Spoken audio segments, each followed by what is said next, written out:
دین کا ایک کانٹینٹ ہے اور ایک دین کے ماخذ ہیں۔ دین کے ماخذ کے بارے میں بنیادی مقدمہ تو ایک ہی ہے، اور وہ یہ ہے کہ محمد الرسول اللہ دین کے تنہا ماخذ ہے۔ یعنی میرے اور میرے پروردگار کے درمیان جو ہستی کھڑی ہے وہ محمد الرسول اللہ صلی اللہ علیہ وسلم ہے۔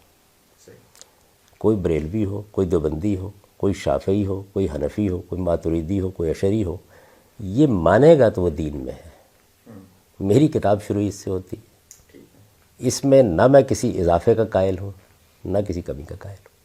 محمد الرسول اللہ صلی اللہ علیہ وسلم کی ذات والا صفات ہے جس کے بعد دین دین بن جاتا ہے۔ یعنی دیکھیے نا کہ اگر میں یہ کہتا ہوں کہ میں ارسطو کی بات بیان کر رہا ہوں، میں سقراط کی بات بیان کر رہا ہوں، تو یہ ایک فلسفی اور حکیم کی بات ہے۔ جب میں یہ کہتا ہوں کہ محمد بن عبداللہ نہیں ہے محض، وہ محمد الرسول اللہ ہے صلی اللہ علیہ وسلم۔ خدا نے ان کو اپنا سفیر بنایا ہے، وہ زمین پر خدا کی مرضی بتانے کے لیے آئے ہیں، اور یہ لکھتا ہوں کہ دین کا تنہا ماخذ وہی ہیں، تو اس میں آپ کیا اضافہ اور کمی کرنا چاہیں گے؟ ان کی بات کو آپ یہ آخری بات ہے کہ جو میں نے کہہ دی ہے۔ اس کے سوا لوگ جو باقی باتیں کہہ رہے ہیں ان کو دلیل دینی چاہیے وہ کیا کہتے ہیں۔ میرے نزدیک تو دین نام ہی محمد الرسول اللہ صلی اللہ علیہ وسلم کا ہے، اور دیکھیے میں نے اس کی تشریح کی ہے۔ دین بھی علم ہی ہے، جیسے وہ بات کر رہے تھے، انہوں نے سوال پوچھا تھا۔ سب سے پہلے تو یہ کلیئر کر دیجئے کہ کیا دین بھی علم ہے؟ اس میں کیا شک ہے؟ یعنی دین اللہ کے رسول کا دیا ہوا علم ہے۔ اس کا ایک پہلو یہ ہے، وہ علم ہم کو حاصل ہوتا ہے، وہ علم اپنے تقاضے پیدا کرتا ہے، ہم ان تقاضوں کے مطابق اپنی زندگی کو ڈھالتے ہیں۔ تو اللہ کے رسول علم ہی لے کے آئے ہیں۔ قرآن جگہ جگہ یہ کہتا ہے کہ من بعد ما جاءک من العلم، یہ خدا کا علم ہے، العلم ہے جو آپ کے پاس آسمان سے آ گیا ہے۔ اس علم کے مطابق ہم نے اپنی زندگی کو ترتیب دینا ہے۔ اس کے بعد دین کے سمجھنے کا ایک عمل شروع ہوتا ہے۔ اس سے کیا چیز وجود میں آتی ہے؟ مذہبی فکر، ریلیجیس تھاٹ۔ میرے جتنے اختلافات ہیں اس سے ہیں۔ میں نے ابھی آپ کو یہ بتایا کہ ماخذ کے لحاظ سے میں نے یہ بات بیان کر دی ہے، میں اسی کو دل کی گہرائیوں سے مانتا ہوں۔ میرا پوری زندگی کا کام اسی کا آئینہ ہے کہ دین کا تنہا ماخذ محمد الرسول اللہ صلی اللہ علیہ وسلم کی ذات والا دل کی صفات۔ گہرائیوں سے تو سارے مسلمان مانتے ہیں، مگر کیا یہ دلائل پر مبنی بات بھی ہے؟ کیا آپ اس کو، جیسے علم میں ہم تمام چیزوں کو دلیل سے ثابت کرتے ہیں، کیا آپ اس بات کو دلیل سے ثابت کر سکتے ہیں؟ یقیناً، کیوں نہیں؟ میں نے اس پر بہت کچھ لکھا ہے۔ میری کتاب میزان میں یہ بتایا گیا ہے کہ میں محمد الرسول اللہ صلی اللہ علیہ وسلم کو اللہ کا نبی کیوں مانتا ہوں، رسول اللہ کیوں مانتا ہوں، ان کے جو مقدمات ہیں ان کے کیا دلائل ہیں، وہ جو علم لے کے آئے ہیں ان کے کیا دلائل خود انہوں نے پیش فرمائے ہیں، یعنی قرآن مجید میں پیش فرمائے ہیں یا کسی موقع پر خود کوئی توضیح کی ہے، ان کی بڑی تفصیلی وضاحت میں نے کر دی ہے۔ تو دین کے ماخذ کے لحاظ سے وہ کیا بات ہے جو میں نے نئی کہہ دی ہے؟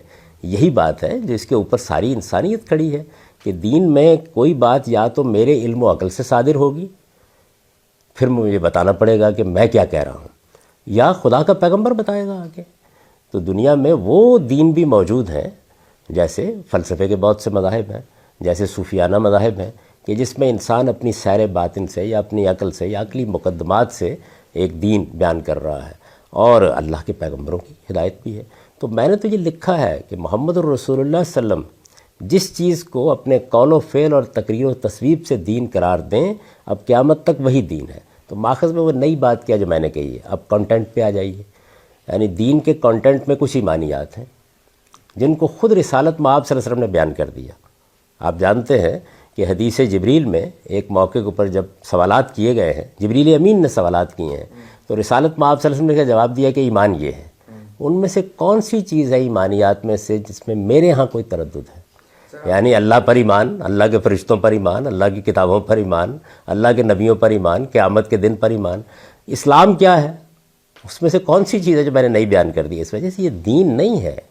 میں بڑی عزت کے ساتھ، احترام کے ساتھ آپ کی خدمت میں عرض کرتا ہوں کہ یہ دین کا مسئلہ نہیں ہے، یہ مذہبی فکر کا معاملہ ہے جس میں میں نے کچھ اختلافات کیے ہیں۔ مذہبی فکر انسانی کام ہے۔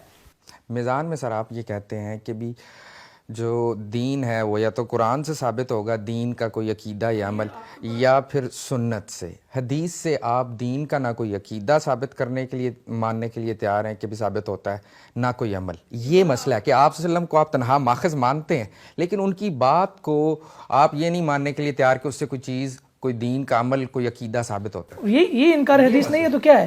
یعنی آپ ایک طرف آپ کہتے ہیں کہ یہ میں سیدھا سا لفظ کہوں گا کہ آپ نے نا یہ جو تنہا ماخذ اور لفظ لکھا ہے تو اس کو پورا ڈھکوسلا بنایا آپ نے اپنے لیے، یعنی یعنی رسول اللہ صلی اللہ علیہ وسلم دین کا تنہا ماخذ ہیں، لیکن رسول اللہ صلی اللہ علیہ وسلم جو فرمائیں گے اس سے کوئی دین عقیدہ نہیں بنے گا، رسول اللہ صلی اللہ علیہ وسلم جو فرمائیں گے اس سے کوئی عمل نہیں بنے گا، تو رسول اللہ صلی اللہ علیہ وسلم کی ذات ہے کس لیے؟ یعنی حدیث جبرائیل سے آپ جو ایمانیات ثابت کریں کس بنیاد پر؟ یہ بات یہ ہے کہ محمد الرسول اللہ نے مجھے قرآن دیا ہے، بالکل، اور یہ کہہ کے دیا ہے کہ یہ اللہ کی کتاب ہے، یہ بھی میں نے محمد الرسول اللہ سے لیا ہے، بالکل، یعنی میرے پاس تو یہ قول محمدی کی حیثیت سے آیا ہے، اس کو میں نے محمد الرسول اللہ کی زبان سے سنا اور پھر نسلاً بعد نسلاً مجھ تک پہنچا ہے، میں نے یعنی انسانوں نے جن کو آپ نے مخاطب کیا، تو یہ بھی انہوں نے دیا ہے۔ انبیاء علیہم السلام کے جس طریقے کی تصویب کر کے اس کی تجدید و اصلاح کے بعد بعض اضافوں کے ساتھ اس کو جاری کیا ہے، جس کو ہم سنت کہتے ہیں، وہی محمد الرسول اللہ نے دی ہے۔ اس کے بعد وہ چیزیں ہیں جو تاریخی ریکارڈ کی حیثیت سے آپ کے بعد لوگوں نے بیان کی ہیں، تو وہاں سوال یہ نہیں ہے کہ ماننا یا نہیں ماننا، سوال یہ ہے کہ ان میں کیا چیز بیان ہوئی ہے۔ تو میں نے جائزہ لے کے بتا دیا ہے کہ ان میں یا تو اس دین کی تفہیم و تبیین ہوتی ہے جو قرآن و سنت کی صورت میں محمد الرسول اللہ صلی اللہ علیہ وسلم نے ہم کو دیا ہے، اور یا اس میں آپ کے اسوہ حسنہ کا بیان ہوتا ہے۔ تو یہ کنٹینٹ کا انالیسز ہے۔ کوئی آدمی یہ سمجھتا ہے کہ نہیں اس سے بڑھ کر کوئی بات ہوتی ہے یا اس سے کمتر کوئی بات ہوتی ہے، وہ بیان کر دے اس بات کو۔ یعنی کیا قرآن مجید کو مطالعہ کرنے کے بعد مجھ کو یہ کہنے کا حق نہیں کہ اس میں کیا باتیں بیان ہوئی ہیں؟ مثال کے طور پر اگر کچھ لوگ یہ دعویٰ کر رہے ہو کہ قرآن مجید میں ایٹم بم بنانے کا طریقہ بیان ہوا ہے، اور میں یہ کہوں کہ یہ تو اس میں بیان نہیں ہوا، تو بالکل ایسے ہی میں جتنا بھی تاریخی ریکارڈ ہے جس کو حدیث کہا جاتا ہے یا صحابہ کی نسبت سے آثار کہا جاتا ہے، اس کا جائزہ لے کر ایک ایک روایت کو دیکھنے کے بعد، اب تو کم و بیش 70,000 کے قریب ہو گئی ہیں۔ ہم جس زمانے میں پڑھتے تھے اس میں سب سے بڑا مجموعہ مسند احمد بن حنبل تھی، زیادات وغیرہ کو شامل کر کے آپ کہہ سکتے تھے کوئی 30-35,000 کے قریب روایات ہیں۔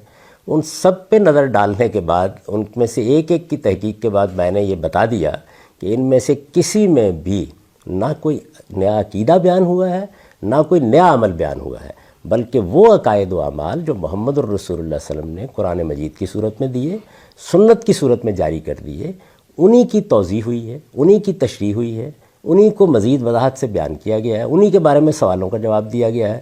تو دو لفظ میں نے متعارف کرائے، تفہیم و تبیین اور اسوہ حسنہ، تو اس میں انکار کا سوال کہاں سے پیدا ہو گیا؟ تو کنٹینٹ کا انالیسز ہے۔ تقدیر پر سر آپ ایمان رکھتے ہیں؟ تقدیر پر ایمان رکھتے ہیں آپ؟ تقدیر پر کون مسلمان ایمان نہیں رکھے؟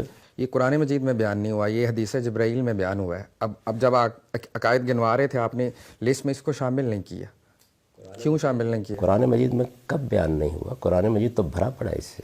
قرآن نے بتایا ہے کہ جس وقت ہم نے اس پوری انسانیت کو بنایا تو قدر فہدا، ہم نے اس کی تقدیر مقرر کی، ہم نے اس کو ایک راستے پر ڈالا۔ حدیث جبرائیل میں ایمانیات کی لسٹ میں اس کو مستقل عقیدے کے طور پر بیان کیا گیا۔ یہ ایمان آپ اس باللہ کو مستقل عقیدہ مانتے یہ ہیں؟ ایمان باللہ کی فرع کے طور پر بیان ہوا ہے۔ جب فرع میں پھر رسالت پر ایمان بھی فرع ہے، فرع میں پھر قیامت پر ایمان بھی فرع ہے۔ اگر ہم اس کو سنتھسائز کریں گے وہ تو ہو جائے گا، لیکن اس کو لسٹ میں باقاعدہ الگ طور پہ ایک حیثیت دی گئی ہے، تقدیر پر ایمان۔ آپ یہ دیکھیے کہ جہاں میں نے ایمانیات بیان کیے ہیں وہاں یہ بتایا ہے کہ تقدیر کی کیا نوعیت ہے، وہاں یہ بتایا اللہ کے فیصلوں کی کیا نوعیت ہے، یہ ساری چیزیں بیان کی ہیں۔ اس میں پورا باب ہے ایک کہ ذات باری تعالیٰ کے بارے میں ہم کیا رویہ اختیار کریں گے قرآن مجید کی روشنی میں۔ پھر یہ بتایا کہ اللہ تعالیٰ کی صفات کا، تو یہ در حقیقت اللہ تعالیٰ کی صفات کا اظہار ہے، یعنی وہ انسانوں کے ساتھ یا اپنی مخلوقات کے ساتھ کیسے معاملہ کرتا ہے۔ کیا اس نے مخلوقات کو بس پھینک دیا ہے یا ان کے لیے ایک اندازہ مقرر کیا ہے، ان کے لیے ایک تقدیر متعین کی ہے، ان کے بارے میں اس نے کچھ فیصلے کیے ہیں، ان کی ایک ابتدا ہے، ان کی ایک انتہا ہے۔ جو آدمی اس کو نہ مانے تو اس کا مطلب یہ ہے کہ وہ اللہ تعالیٰ کو غیر متعلق کر رہا ہے۔ دیکھیے قرآن کہتا ہے الا لہ الخلق والامر، یعنی صرف اللہ تعالیٰ نے تخلیق ہی نہیں کیا، مخلوقات پیدا ہی نہیں کی ہیں، ان کے ساتھ ان کا نظم بھی اس کے ہاتھ میں ہے۔ تو یہ نظم ظاہر ہے کہ کئی پہلوؤں سے، میرے والدین کون ہوں گے، میں کہاں پیدا ہوں گا، میری شکل و صورت کیا ہوگی، مجھے کیا مواقع ملیں گے، میں کیا پس منظر لے کے آؤں گا، میرے اندر کیا صلاحیتیں ہوں گی، یہ اللہ ہی نے طے کر رکھی ہے، یہی میری تقدیر ہے۔ تو اس کا کون انکار کر سکتا ہے؟